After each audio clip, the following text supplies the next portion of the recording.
মন্ত্রণালয়ের এই ক্ষেত্রে কোনো নীতিগত সিদ্ধান্ত নেয়া বা না নেওয়ার অবকাশ নেই। এখন আপনারা বলতে পারেন যে জামাতের নিষেধাজ্ঞা প্রত্যাহারের ব্যাপারে স্বরাষ্ট্র মন্ত্রণালয় যে সিদ্ধান্ত নিয়েছে সেটা প্রেক্ষাপটটা কি। আপনারা সবাই জানেন যে আমাদের সমাজে কিছু মহল থেকে বহু বছর যাবৎ জামাত ইসলামীকে নিষিদ্ধ করার দাবি উঠত, বহু বছর যাবৎ। আমি ঠিক বেঠিক ওখানে যাচ্ছি না।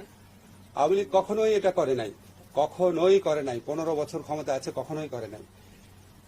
তারপর তারা এমন একটা বিশেষ মুহূর্তে এটা করেছে, যেটা তখন ছাত্র জনতার বিপ্লব চলছিল, গণ অভ্যুত্থান চলছিল।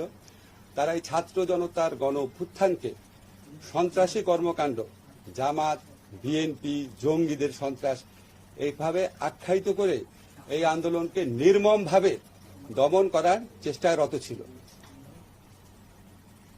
নির্মমভাবে দমন করার চেষ্টা রত ছিল, এটা বহু প্রমাণ আপনারা